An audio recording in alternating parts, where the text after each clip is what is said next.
Practice test video 5 ஆரம்பிக்கலாமா? பின்வரும் படத்தில் எத்தனை நேர்கோடுகள் உள்ளன? டைம் முடியறதுக்குள்ள இந்த படத்துல எத்தனை நேர்கோடுகள் இருக்குன்னு கண்டுபிடிக்க முயற்சி பண்ணுங்க.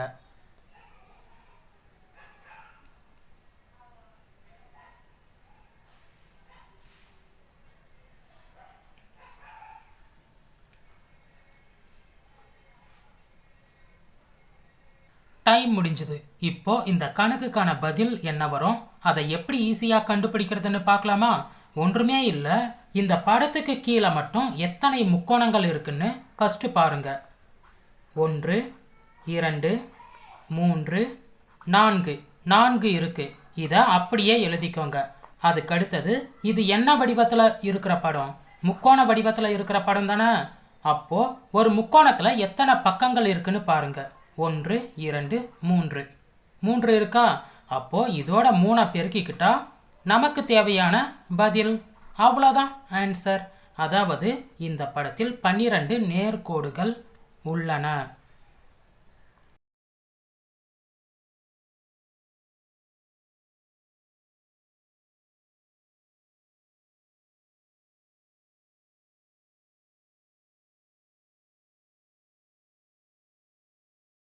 ஓகே, டைம் முடிஞ்சுது. இப்போ இந்த கணக்குக்கான லாஜிக் என்னன்னு பார்க்கலாமா? இரு எண்களுக்கு இடையே உள்ள வித்தியாசம் 1 2 4 8ன்னு வந்திருக்கு. அதாவது 1ன் இருமடங்கு 2 இங்கே வந்திருக்கு. 2ன் இருமடங்கு 4 அது இங்கே வந்திருக்கு. 4ன் இருமடங்கு 8ன்னு இங்கே வந்திருக்கு. அப்படி பார்த்தா அடுத்த வித்தியாசம் என்ன வரும்? இதோட இருமடங்கு தானே. 8ன் இருமடங்கு என்ன? 16. அவ்வளோதாங்க. இப்போ இது ரெண்டுத்தையும் கூட்டினாலே போதும். அடுத்த எண் என்ன வரும்னு ஈஸியாக கண்டுபிடிச்சிடலாம். இது ரெண்டையும் கூட்ட என்ன வருது? 33.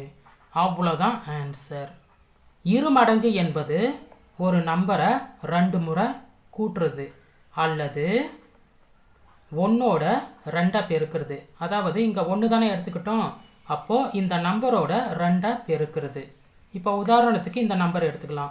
4 4 2 முறை கூட்ட என்ன நம்பர் வருதோ அதுவே இருமடங்கு.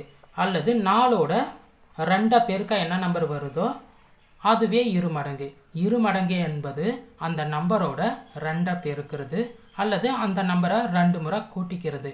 எப்படி வேணும்னாலும் எடுத்துக்கலாம். சரியா? சரி, இப்போ அடுத்த கணக்கு பார்க்கலாமா?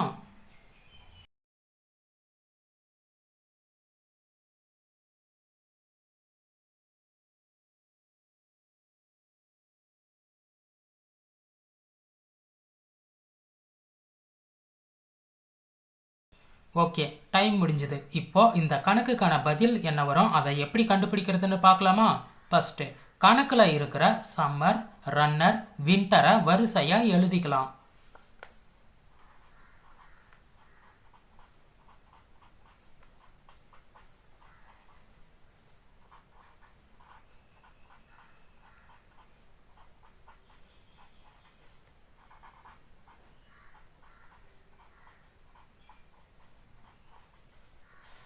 இப்போ இதை நல்லா கவனமாக பாருங்க. ஆர் ஆர் ஆர் எல்லாமே சேம். அதனால இங்கே ஆர்னு எழுதிக்கலாம். அடுத்தது இ இ இ இதுவும் சேம். அதனால இங்கே இ எழுதிக்கலாம். அடுத்தது எம் என்னன்னு வந்திருக்கு. ஏபிசிடியில் எம்முக்கு அடுத்து என்ன வரும்? என். அதை தான் இங்கே கொடுத்துருக்காங்க. அப்போது டீக்கு அடுத்து என்ன வரும்? யூ. அதை இங்கே எழுதிக்கலாம். அடுத்து இங்கே பாருங்கள், எம்முக்கு அடுத்து என் வந்திருக்கு. ஏபிசிடியில் எம்முக்கு அடுத்து என்ன வரும்? என். அதை தான் இங்கே கொடுத்துருக்காங்க. அப்படி பார்த்தா எண்ணுக்கு அடுத்து என்ன வரும்? ஓ. அதை இங்கே எழுதிக்கலாம். சரியா? இப்போ இதை பாருங்க, யூ யூ ரெண்டுமே சேம். அப்போ இங்கே என்ன வந்திருக்கோ அதை அப்படியே எழுதிக்கலாம். அடுத்து வி. அவ்வளோதான் ஆன்சர். எவ்வளோ ஈஸியாக கண்டுபிடிச்சாச்சு பாருங்க.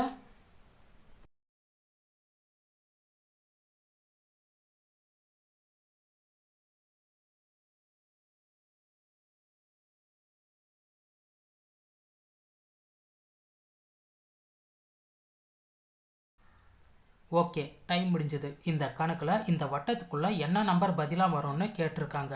அப்போது மற்ற 2 வட்டத்துக்குள்ளே இருக்கிற இந்த நம்பர்ஸ் எப்படி வந்துச்சுன்னு நம்ம கண்டுபிடிச்சிட்டா போதும்.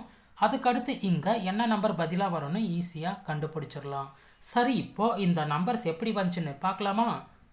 இந்த 2 நம்பரையும் நாம் முதல்ல பெருக்கி எழுதிக்கணும். 5யும் 3யும் பெருக்க என்ன வருது? 15. அதை அப்படியே எழுதிக்கலாம். அதுக்கடுத்தது மேலே இருக்கிற நம்பரையும் கீழே இருக்கிற நம்பரையும் கூட்டிக்கணும். சரியா? 7யும் 5யும் கூட்ட என்ன வருது? 12 வருது. ஓகேவா? அவ்வளோதாங்க. இப்போ இது ரெண்டுத்தையும் கூட்டிக்கோங்க. இது ரெண்டுத்தையும் கூட்ட என்ன வருது? 27 வருதா? இப்போ பாருங்க, வட்டத்துக்குள்ளே இருக்கிற இந்த நம்பர் வந்துடுச்சு. வட்டத்துக்குள்ளே என்ன நம்பர் இருக்குது? 27. அது வந்துடுச்சா? வந்துடுச்சு. அவ்வளோதாங்க லாஜிக். அதாவது இந்த 2 நம்பரையும் நாம் முதல்ல பெருக்கிக்கணும்.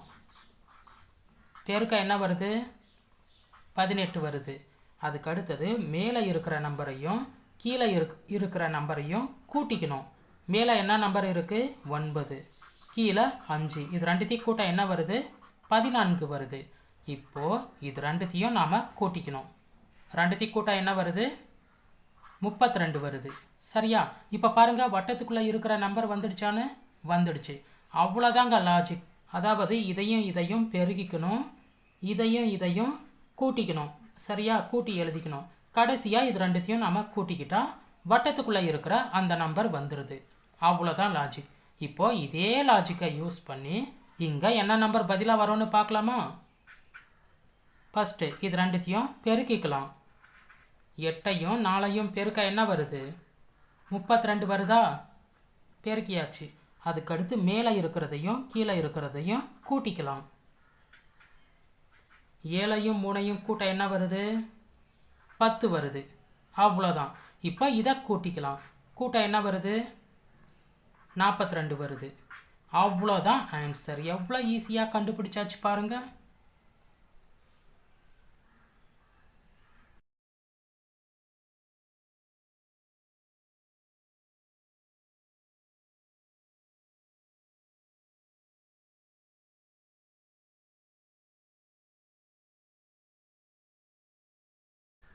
ஓகே, டைம் முடிஞ்சுது.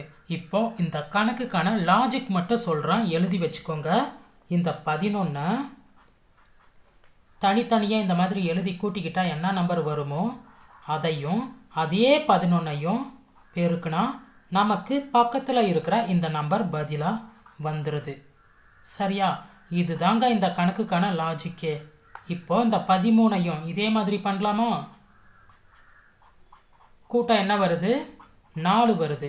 இப்போ இந்த 4ஓட இதே 13 பெருக்குனா பதில். அவ்வளோதான் ஆன்சர்.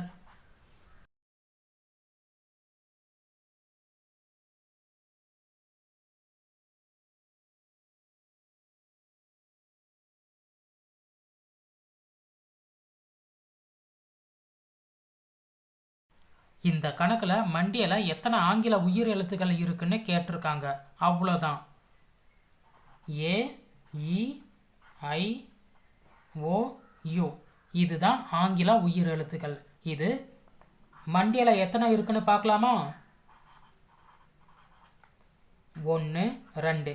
2 தான் இருக்குது. அப்போ இந்த கணக்கிற்கு உண்டான பதில் 2.